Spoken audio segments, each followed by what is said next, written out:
Sponsored by the Mike Morris Law Firm. 855 Mike Wins. Jason Carr Live starts now.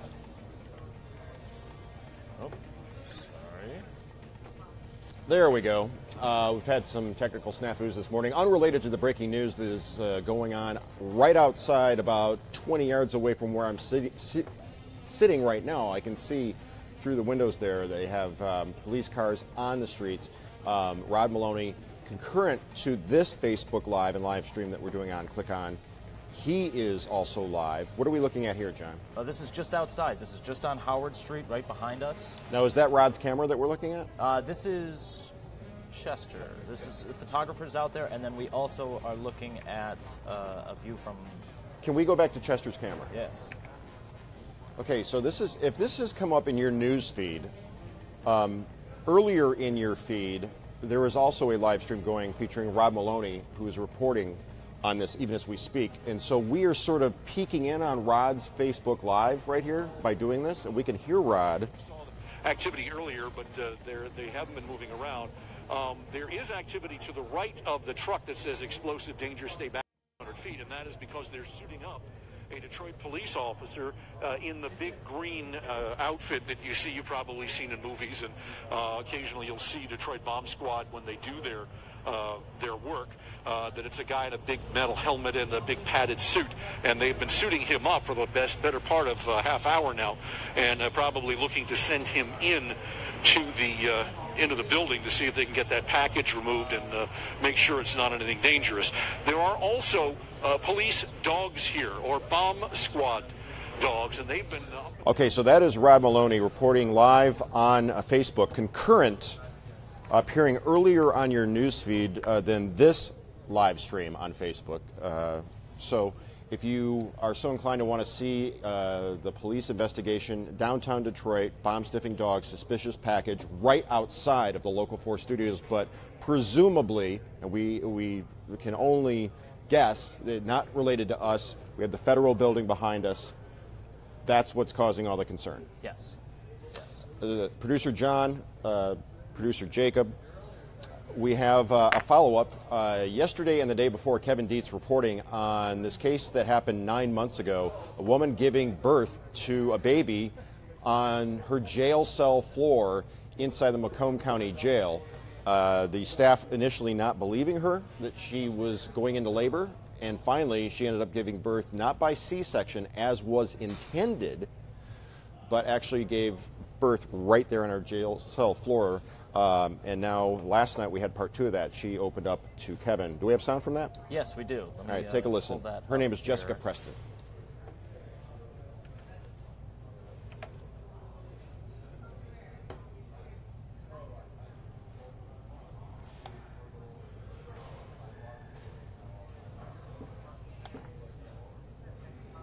Okay, we're going to have to come back to that for a second. Let me try and load this up. Okay, so she was arrested for driving on a suspended license, could not make her bail, and so even though she was 8 months pregnant, she was locked up until her court date, and then this transpired. Sheriff Tony Wickersham saying, quote, "We have not identified any prosecutable violations of federal criminal law, therefore our investigation is closed." It's closed. Now here's the interview from last night. Happening to my worst enemy. That is why I am telling the story. I started laying on the floor. I said, please don't let me have this baby in here. I said, please just call an ambulance. I pushed him out right on the floor. Ultimately, I mean, I was just at this point in complete shock. I could not believe that it had just happened that way. So I'm at this point still just terribly concerned and just wanting to get to the hospital to make sure that I can be physically checked by a real doctor, you would know that I'm okay. Okay, I could hear him crying. You know, he was small. He was under 5 pounds, 17 inches long. The story begins a few days earlier in the city of Warren. Jessica is pulled over because she has a rosary hanging from her rearview mirror. The officer says the cross and beads are an obstruction of view. I wasn't speeding. I wasn't driving recklessly. But Jessica is driving on a suspended license. At 8 months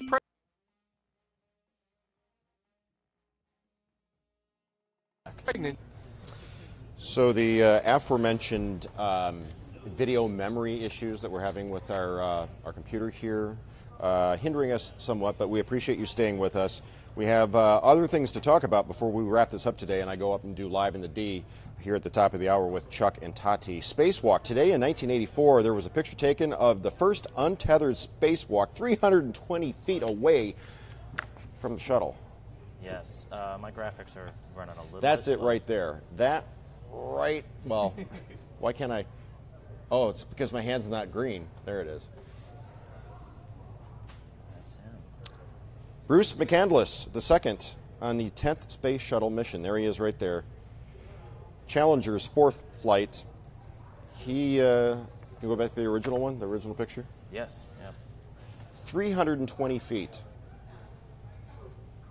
Over a football field away from the shuttle, untethered. It's terrifying. Think about that. He's out there all by himself. Good thing there aren't rogue space currents that, take you out to sea, huh? Or out to space. Yeah, out to space. Same, yeah. Saturday Night Live is having its most viewed season in 22 years. 1995, the dawn of the interwebs, as it were.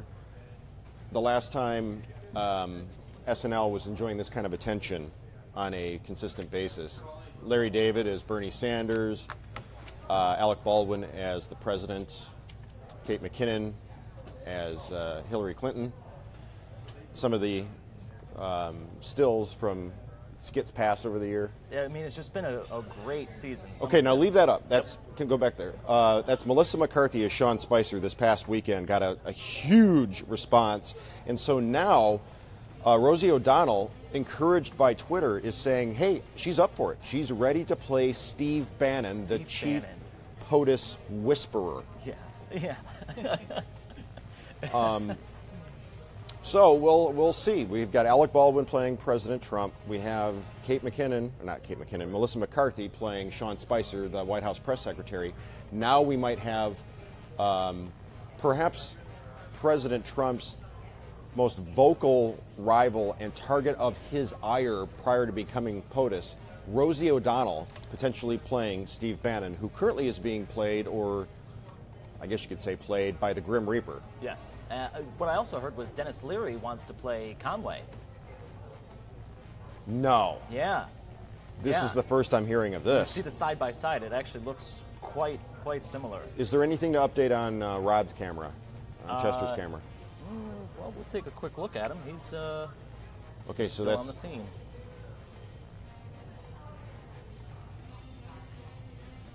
To give you an update, authorities are investigating a suspicious package near federal buildings in downtown Detroit, which, as it stands, you can see our satellite dishes right there. This is going down on Howard, and so we are under sort of, not a lockdown, but our garage is. Our garage has been evacuated. Employees coming to work at Local 4 are parking off-site. It's sort of I wouldn't say surreal, but it's definitely a serious scene outside with the bomb-sniffing dogs. And you heard Rob Maloney mentioning that they are suiting up somebody to in the bomb suit to check out what's in these packages. Yeah. Normally, don't they have a robot they can send in, right? Yes. In fact, give me a moment and I'll pull up some video about the robot, because I did grab some from this morning. Now, we were talking about SNL, and they are talking about bringing Weekend Update to Thursdays and having a regular Thursday show on NBC. In prime time. In prime time of just Weekend Update. Well, I could see that. Norm Macdonald was one of my all-time favorite satellite media tour interviews. You know, the kind of thing where you get 5 minutes with somebody and you can see and hear them, but they can only hear you. To them, you're just one more guy in a rundown of like local hits that they have to do. I had so much fun with Norm Macdonald. That was the best. Now, you're talking about the robot. Cargo robot. In the future, we're going to have little R2-D2s following us around to carry our cargo. The engineering knows the future is here. Do we have it? I'm pulling it up here momentarily. We're going to definitely have some issues with video. John, you know what I'm going to do? Huh. I'm going to change the name of the show to Do We Have It? Do we have it? Is everything working properly? We ought to have a checkboard. You know, how many days since we ran into a major issue with this stuff? Do we have it? Do we have the cargo robot? Not quite yet. I do have this, which is just a still frame of the robot that's outside checking the package. They're using that currently. Yes, yes. But nothing seems to be playing, so we'll come back to the videos. Well, I see that Kathy Generalalovich has joined the she here? conversation. Oh. Okay, so here we've got the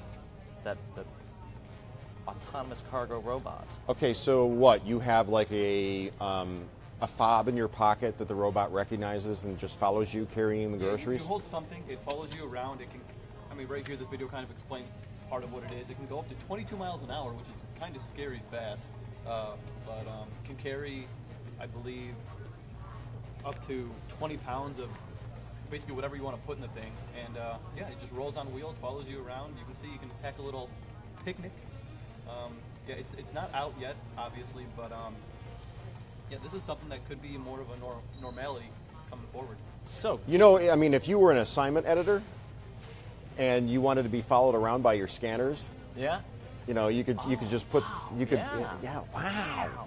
You could figure out a way, you know, if you were an assignment editor, assignment manager, of just having this thing follow you around with live police scanners all the time. Yeah, yeah. I think about the rolling backpacks. Yeah. Get rid of your rolling backpack and get one of these. All right, H&M personal data addresses. Basically, the idea here is they're working on a dress or on an algorithm that like everybody gets the dress that is suited to. To what they. Presumably, this would work for menswear as well. But here's the idea. Yeah, basically it's an app that you carry around. It's with Google, and it like tracks what you do, stuff like that, and then eventually you take this app into H&M, and they will make the dress based on what you do, how it fits you, all that stuff. Again, this is kind of like the robot where it's not out yet, but they're working on this app that will make the dress that is perfect for All right. your body type and who you are. So your Now, weight speaking gain. of robots, I got this video to work. This was just about 30 minutes ago when they pulled this robot out and started looking around downtown. Again, they're searching 2 suspicious packages that were left near the federal buildings. Oh, so to give you the idea, or the lay of the land, the scene here, Local 4 is on Lafayette, and Howard Street runs behind us and sort of dead ends into a sea of concrete barriers and the federal building that's behind us, plus a parking lot.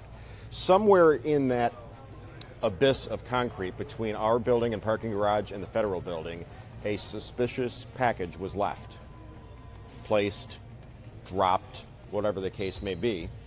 And this robot and bomb-sniffing dogs are currently in action. Ian, any update? No, not yet. They're moving the robot. Okay, so the robot's moving around, and we will pass along to you when we find out more information about what this package is, whether it is indeed something to be afraid of. As soon as we find out, we'll let you know. But we are under sort of a, I wouldn't call it lockdown, but sort of caution. Yes.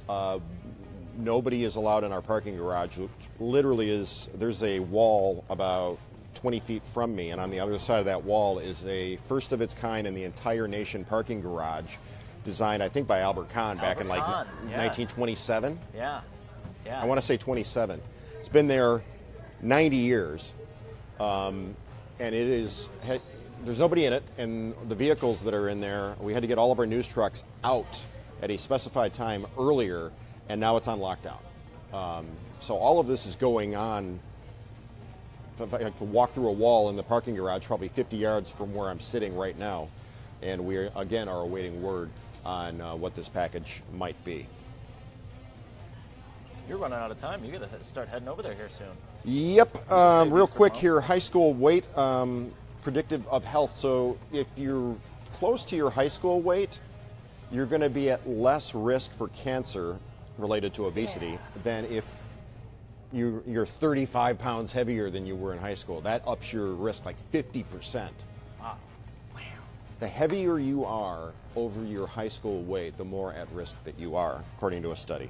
And a burger shaped like a Lego probably isn't going to help. In the Philippines, they are selling hamburgers on buns that look like giant Lego bricks in multiple colors. Eat enough of those, you'll gain 35 pounds and run the risk. Yes, of especially with all that becoming food ill. coloring. Even that's not as much fun and enjoyable as the KFC chicken pizza, also known as the Chizza. The cheese. I love the Chizza. This is a double down-esque chicken patty with basically a pizza on top. You know, for anyone who can't have gluten, I would imagine this is how you do pizza. Well, actually, no, it's breaded. It looks breaded. So I guess that's not, no, that wouldn't work. Let's go back to, one more time, part 2 airing last night on Local 4 at 11, Kevin Dietz's special look into something that happened in the Macomb County Jail 9 months ago. Sheriff Tony Wickersham quoted as saying, "We have not identified any prosecutable violations of federal law, so in their mind the case is closed." Nevertheless, 9 months ago, a woman 8 months pregnant, incarcerated because she couldn't pay her bail after a driving offense, 8 months pregnant, she gets put behind bars until her court date, and while she's behind bars, she's like, "Hey, I'm going into labor," and nobody believes her. You're faking, said jail staff, some of them anyway. And she said, "No, I'm telling you the truth. I'm going into labor," and other inmates are trying to tend to her, and she ends up giving birth to a baby, Elijah, who was supposed to be born via C-section. He ends up being born on the floor of her jail cell, not even in a clinic. And so now that's come to light, and this is the same jail where they had 2 people die behind bars recently. So this, of course, is lighting up. ClickOnDetroit.com. People are outraged. They want to comment on it. They have thoughts on it. And certainly we welcome your comments on this incredible story. Do we have sound from this? Not from this bit. This is just some of the footage. The other one has sound, but switching between videos isn't going to work. Not going to work today. Nope. We are still, this is like, as we've been saying, this is like a weird amalgamation, reinvention of old school broadcast news and technology with the interwebs and social media, and it's all coming together lightning fast. And we're just trying to stay ahead of the curve. So your patience with all of our, some days we're on at 9:15, some days we're on at 9:30. Yesterday we didn't go on until 11:15. We appreciate your patience and your patronage as we get this all figured out, and hopefully stay on the bleeding edge of news so everybody's informed. I am out of time. I have to go run into the studio now and do a tease on Local 4 with Chuck and Tati for Live in the D. I'll see you on TV here in about 5 minutes. Stay classy, Detroit.